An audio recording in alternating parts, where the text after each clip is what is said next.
राना साहब, ये जो ख़दशा ज़ाहिर किया था बैरिस्टर गौहर साहब ने कि हमारी इतलात के मुताबिक 9 मई के मुकदमात में 39 अरकान हैं हमारे जो कि डिसक्वालीफाई कर दिए जाएंगे।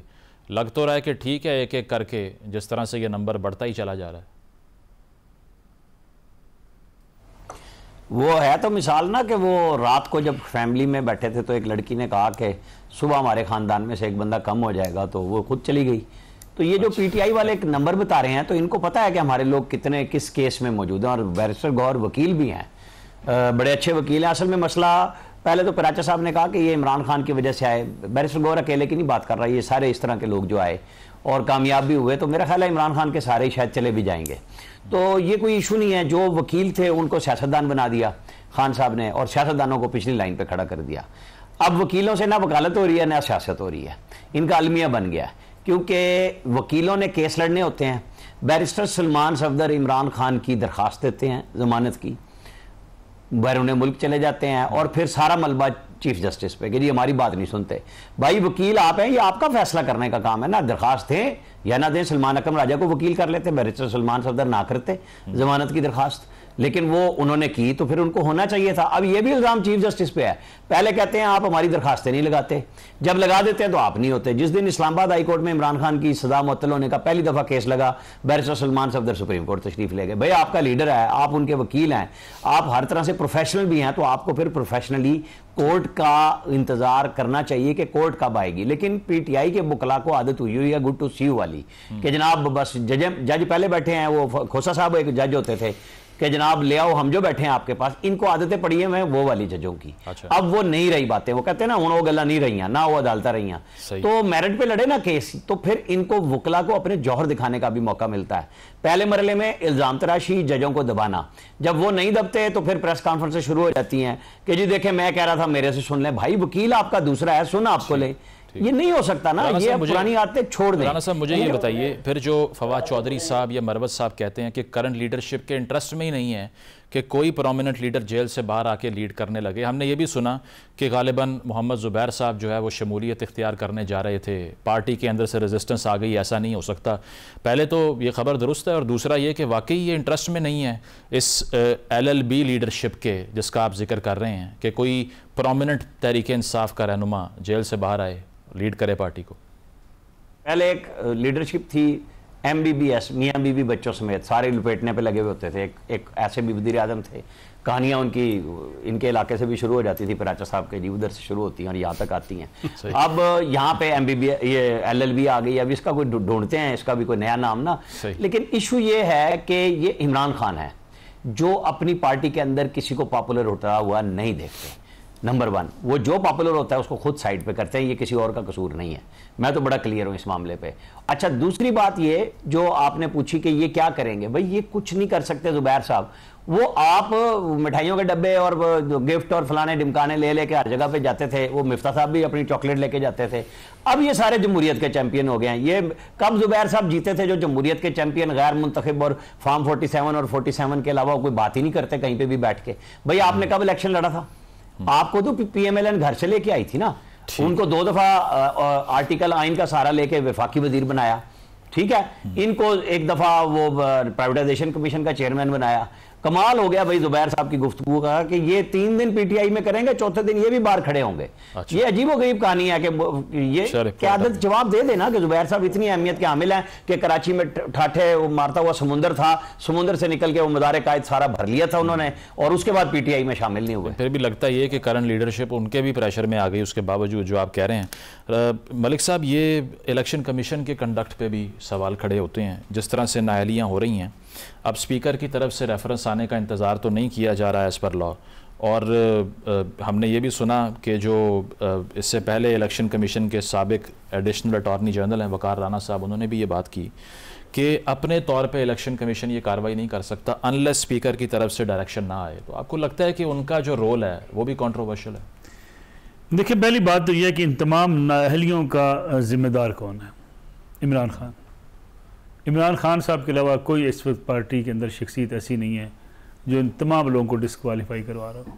अच्छा। इमरान खान साहब ने सियासत जो की है इक़्तिदार से निकलने के बाद, वो सियासत नहीं की है, उन्होंने अपने आप को एक इनकलाबी जमात, एक ऐसी जमात बनाने की कोशिश की कि जो किसी आइन और कानून का ना माने और अपनी मर्ज़ी के मुताबिक मुल्क की सियासत को चलाने की कोशिश करे। इमरान खान साहब सरेंडर करने के बाद कई बार इस बात का तज़किरा हो चुका है, अपोजिशन लीडर के तौर पे बैठे होते कौमी असम्बली के अंदर और वो बैठ के इंतखाबात तक हुकूमत के खिलाफ तनकीद करते। क्या मुल्क का सिनेरियो आज यही होता? ये स्टाइल ऑफ पॉलिटिक्स ही नहीं है उनका। ये पॉलिटिक्स जो आज है ये होती ही ना। ये जो आप डिस्क्वालिफिकेशन देख रहे हैं ये भी ना होती। ये जो 9 मई के मुकदमात हैं, 9 मई का वाकई ना होता। यानी इमरान खान साहब ने अपने आप को ये समझ लिया था कि मैं इक़्तिदार से निकाला गया, और उनके जो सोशल मीडिया वर्कर्स हैं या फॉलोअर्स हैं वो आज भी बड़े मज़े से उनकी उस तकरीर को ट्वीट करते हैं कि जनाब मैं जेल इक़्तिदार से निकला तो ज़्यादा ख़तरनाक हो जाऊँगा। भैया आपको टीपू सुल्तान है, आप कोई किसी जगह पर जंग लड़ने जा रहे हैं। ठीक, यानी आप एक सियासी जमात हैं, आप कोई ऐसा जंगजुओं का ग्रोथ थोड़ा है कि आप कहेंगे मैं बाहर निकल के खतरनाक हो जाऊंगा, लोगों को उठा के मार दूंगा या मैं अपनी लश्कर कशी कर दूंगा। ये जो लश्कर कशी की सोच थी उसने तहरीक इंसाफ को यहाँ ला के खड़ा किया। और जब ये आपकी सोच बन जाए कि इमरान खान है तो पाकिस्तान तहरीक इंसाफ है, इमरान खान साहब वज़ीर आज़म हैं तो मुल्क की सियासत है, वरना मुल्क की सियासत ही नहीं है। जमहूरियत को मशरूत कर दिया गया इमरान खान के साथ, पार्लियामेंट को मशरूत कर दिया गया इमरान खान के साथ। यानी आप देखें जो कायदीन के बारे में लोग ये बात कहें कि हम ऐसी पार्लियामेंट पर लानत भेजते हैं, पता नहीं मुझे लफ्ज़ कहने चाहिए नहीं कहने चाहिए, दोनों मेरे बड़े सीनियर हैं राना साहब और पिराचा साहब, लेकिन ये लानत के अल्फाज किसने किए? इन लोगों ने किए ना जी। यानी उस पार्लियामेंट में अगर आप मौजूद हैं तो पार्लियामेंट, अगर आप नहीं हैं तो लानत उस पार्लियामेंट के ऊपर। तो मेरे ख्याल में ये जो नुकसान पहुँचाया तहरीक इंसाफ को किसी और शख्स ने नहीं पहुँचाया। एक पढ़े लिखे लोग उनकी तरफ राग़ब हुए थे, चले एक आवाज़ तीसरी जमात की शक्ल में सामने आई थी, लेकिन उस सारी जमात को एक इंतशारी टोला बना दिया गया। सोशल मीडिया पे इंतशारी टोला है, सही, वो पार्लियामेंट के अंदर बैठा हुआ इंतशारी टोला है, वो सड़कों पर इंतशारी टोला है। आप बताइए मुझे, मैं कई बार ये बात कहता हूँ अक्सर कि मियाँ नवाज शरीफ लाहौर आए गिरफ्तारी देने के लिए, एयरपोर्ट पे वो मौजूद थे। शहबाज शरीफ साहब के बारे में कहा जाता है जी पूरे लाहौर में घूमते रहे, उनके पास हज़ारों की तादाद में कारकुनान थे। इल्ज़ाम हम लगाते हैं ना जी कि वो गए क्यों नहीं एयरपोर्ट। क्या मियाँ शहबाज शरीफ को जाके एयरपोर्ट की दीवारें तोड़ देनी चाहिए थी? क्या उनको जहां रोक दिया गया था जी भाई इस कैंट की हदूद में आप नहीं जा सकते, वो रुक के उससे आगे नहीं? लेकिन मलिक साहब वहां लड़ाई लड़ने नहीं थी। उनका जो स्टाइल ऑफ पॉलिटिक्स है 2012 से धरनों की सियासत, तो जो पॉपुलैरिटी उन्होंने गेन की वो भी तो इसी तरह की। अच्छा ऐसी देखिए आप पॉपुलर, सूफी मोहम्मद साहब बहुत पॉपुलर थे, आपने स्वात का स्टेडियम भरा हुआ देखा है ना कचाकच। जी जी, सूफी मोहम्मद साहब ने रियासत को ललकारा, आपके कौमी तराने को ललकारा, आपके आईने पाकिस्तान को ललकारा, पूरा स्वात उनके लिए उमड़ आया। जब आप इस किस्म की सियासत करते हैं उसका नतीजा क्या निकलता है? मुर्तज़ा भुट्टो साहब भी किसी दौर, मुर्तज़ा भुट्टो साहब, बड़ी बेशुमार मिसालें मौजूद हैं। इमरान खान साहब के पास एक पॉलिटिकल रास्ता था, उन्होंने उस रास्ते को इख्तियार नहीं किया। 9 मई के बाद भी उनके पास बड़े चांसेस थे कि वो अपने आप को अलग थलग कर लेते, लेकिन उन्होंने मुसलसल इस पे एक बयानिया बना के रखा। और वो बयानिया क्यों बना के रखा? उनके दिमाग में एक सोच पैदा कर दी कि खान साहब जनाब भी मुल्क चला सकते हैं और बाकी किसी इदारे की, किसी सियासी जमात की, किसी मीडिया की कोई हैसियत नहीं। ये सोच आज यहाँ ला के उनको खड़ा कर चुकी है। और अपने ज़ात के अलावा वो उनके लिए नज़दीक पार्टी जहन्नम में जाए, उनके नज़दीक सारे गिरफ्तार हो जाएं, उनके नज़दीक सारे डिस्क्वालीफाई हो जाएं।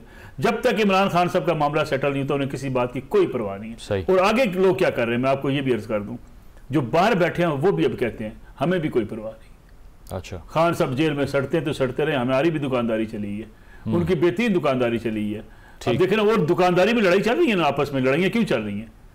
अब सोशल मीडिया की बात अब अली मीन गंडापुर से मैं आखिरी जुमला कहता हूँ, अली मीन गंडापुर साहब खैबर पख्तूनख्वा के चीफ एग्जीक्यूटिव हैं, वो कहते हैं फौज वापस चली जाए, दहशतगर्दी के खिलाफ ऑपरेशन न करे। 537 बंदूकें सीटीडी के पास, आप एक दिन टेररिज्म के खिलाफ वहां जंग नहीं लड़ सकते। सही, एक दिन आपकी हुकूमत वहां खड़ी नहीं हो सकती अगर आपके पास वहां फौज मौजूद ना हो। और फौज का काम है इंटरनल सिक्योरिटी को उसको मेक श्योर करना।